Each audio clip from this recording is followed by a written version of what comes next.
माता पिता के कर्मों का फल संतान को क्यों भुगतना पड़ता है? आइए सुनते हैं एक सच्ची कहानी। सुनीता मृत्यु देवता यमराज की पुत्री थी। माता पिता के लाड़ प्यार में वह उद्दंड हो गई थी।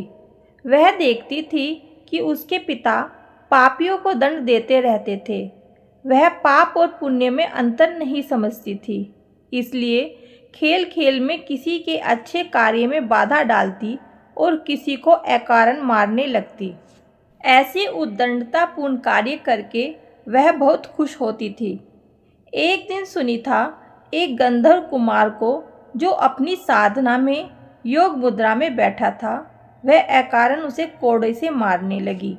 गंधर्व कुमार पीड़ा से छटपटाता तो वह खुशी से उछल पड़ती। वह उसे खेल समझती। इस प्रकार की अपनी करतूतें वह अपने पिता को बताती। पिता उसकी इस उद्दंडता को बाल सुलभ खेल समझकर चुप रह जाते। वह न तो सुनीता को ऐसा करने से रोकते और न ही उसे समझाते। बहुत दिनों तक ऐसा ही चलता रहा। फिर एक दिन उस गंधर्व कुमार को, जब वह पूजा पाठ कर रहा था, सुनीता ने मारना शुरू कर दिया।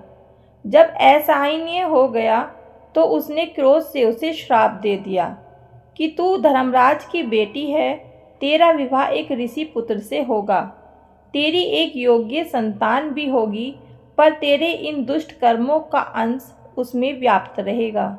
सुनीता ने यह बात भी अपने पिता को बताई। अब धर्मराज को लगा कि उन्होंने बड़ी भूल कर दी। संतान की आदत और स्वभाव पर ध्यान न देकर उसे भले बुरे का ज्ञान नहीं दिया। फलस्वरूप उसे श्राप मिला, पर अब तो समय हाथ से निकल चुका है। वे बोले, बेटी, निर्दोष तपस्वी को पीटकर तुमने अच्छा काम नहीं किया। बुरे कर्मों को करने के कारण तुम्हें यह श्राप मिला है। अब भी संभल जाओ और अच्छे काम की ओर मन लगाओ। समय बीतता गया।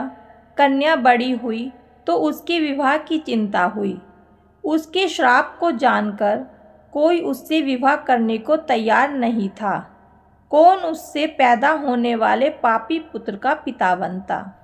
जब कोई उपाय ना रहा तो रंभा अप्सरा ने उसे मोहिनी विद्या सिखा दी। अप्सराएं तो इस कार्य में सिद्ध होती थी। अब उसे किसी को भी मोहित करने की विद्या सिद्ध हो गई। एक दिन रंभा उसे अपने साथ लेकर वर की खोज में निकली। एक नदी के तट पर उसने अत्रि कुमार अंग को देखा। सुनीता अंग को देखते ही उस पर मोहित हो गई। रंभा की माया तथा अपनी मोहिनी विद्या के बल पर उसने अंग को भी मोहित कर लिया। दोनों को एक दूसरे पर आसक्त जानकर रंभा ने दोनों का गंधर्व विवाह करा दिया। दोनों सुखपूर्वक रहने लगे। कुछ दिनों बाद उनके एक पुत्र हुआ, जिसका नाम वेन रखा गया। वेन अत्रि वंश के अनुरूप ही अपने पिता अंग के समान धार्मिक, सदाचारी तथा रजोचित गुणों से संपन्न था। आचार विचार और व्यवहार में सब उसकी बड़ी प्रशंसा करते थे। अच्छे कुल में उत्पन्न होने के सभी लक्षण उसमें दिखते थे, पर माँ के एक दुर्गुण के कारण, जिसके कारण वह श्रापित हुई थी, धीरे धीरे वेन में भी वे दुर्गुण प्रकट होने लगे। कुछ नास्तिकों तथा दुष्टों की संगति में वह भी नास्तिक हो गया। ईश्वर, वेद, पुराण, शास्त्र आदि उसे झूठे लगने लगे। यज्ञ, संध्या आदि को वह पाखंड समझने लगा। वह वयस्क हो चुका। अपने माता पिता का कहना अब वह नहीं मानता था। राजकाज में उसका हस्तक्षेप इतना बढ़ गया कि पिता अंग असहाय हो गए। राजा तो अंग थे, पर आज्ञा वेन की चलती थी। सुनीता समझ रही थी कि उसके संस्कारों का परिणाम श्रापग्रस्त इस पुत्र में उतर आया है। उसके हठ तथा उद्दंडता पर किसी का वश नहीं था। सब विवश थे। वेन के इन कर्मों से प्रजा दुखी रहने लगी। महाराज अंग को अपयश मिलने लगा। जब सब प्रकार से वेन को समझाकर वे हार गए तो अपयश से बचने के लिए एक दिन निराश होकर अंग ने चुपके से घर ही त्याग दिया।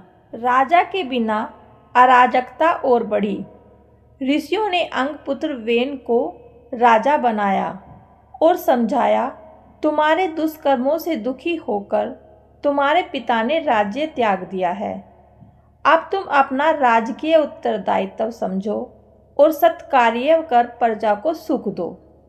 पर वेन राजा बनकर और अहंकारी हो गया। बोला, आप लोग मुझे ज्ञान मत दीजिए, मैं स्वयं बड़ा ज्ञानी हूँ। ईश्वर, धर्मशास्त्र सब मेरे आदेश से स्थापित होंगे। मेरी ही आज्ञा धर्म होगा, शास्त्र वचन होगा। आप लोग मेरी आज्ञा के अनुसार चलिए और मुझ में ही ईश्वर, धर्म तथा शास्त्र की छाया देखिए। ऐसे विचारों वाले वेन के कार्यों से देश में अराजकता बढ़ी।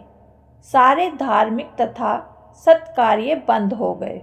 प्रजा की सुरक्षा नहीं रह गई। दुष्ट लोगों का बोलबाला हो गया। धार्मिक कार्य बंद हो गए। हर चीज का अंत होता है। पाप का घड़ा जब भर गया तो ऋषियों, मुनियों तथा प्रजाजनों ने विरोध कर दिया। वेन को पकड़ लिया और उसे प्रत्याडित कर राजा के पद से हटा दिया। सत्ता छिन जाने से वह असहाय हो गया। अब वह दूसरों की दया पर निर्भर रहने लगा। ऋषियों ने प्रजा से परामर्श कर उसके पुत्र पृथु को राजा के पद पर प्रतिष्ठित कर दिया। वेन जंगल में चला गया। निश्चय ही अच्छे कुल परिवार का व्यक्ति भी कुसंगति के कारण अपनी मर्यादा भूलकर कुमार्गी हो जाता है। अपने कुल धर्म को भूलकर सबके दुख का कारण बनता है और अंत में अपने इसी आचरण के कारण वह स्वयं ही नष्ट हो जाता है। इसलिए कुसंगति तथा कुसंस्कारों से बचना चाहिए।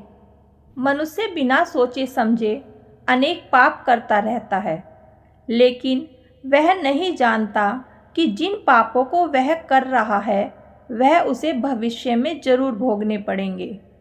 जब मनुष्य पाप कर्म करता है तो वह किसी की नहीं सुनता है, और जब उसे अपने कर्मों का फल भोगना पड़ता है तो कोई उसकी नहीं सुनता है। उसके द्वारा किए गए कर्मों का फल उसे उसी भाव में तुरंत मिल जाता है। अपने द्वारा किए गए कर्मों का फल मनुष्य को स्वयं ही अनुभव होता है, क्योंकि अपने कर्मों की कोई भी बात मनुष्य से छिपी नहीं रहती। जो अपने माता पिता की सेवा नहीं करते, उनके जीवन में आगे चलकर उनके पुत्र भी उनकी सेवा नहीं करते। मनुष्य की दुर्दशा का कारण कोई दूसरा नहीं, बल्कि वह स्वयं होता है। जो दूसरों का भला करता है उसका स्वयं ही भला हो जाता है। मनुष्य जीवन का कोई भरोसा नहीं। पाप का घड़ा कब फूट जाए ये किसी को नहीं पता। इसलिए ज़्यादा से ज़्यादा कर्म, धर्म, आराधना करनी चाहिए। यदि मनुष्य किसी निरपराध जीव को सताता है तो वह आपके जीवन में शत्रु बनकर आएगा। इसलिए जीवन में कभी भी किसी का बुरा नहीं करना चाहिए, क्योंकि प्रकृति का नियम है कि आप जो भी कर्म करोगे वह आपको इस जन्म में या अगले जन्म में जरूर मिलेगा। मनुष्य जीवन में पाप हो या पुण्य, उसका फल 100 गुना मिलता है और वह हमें अपने इस जन्म में या अगले जन्म में ज़रूर मिलता है। दोस्तों, वीडियो अच्छी लगी तो लाइक और शेयर करें। अगर अभी तक आपने हमारे चैनल को सब्सक्राइब नहीं किया तो प्लीज़ सब्सक्राइब करें। धन्यवाद।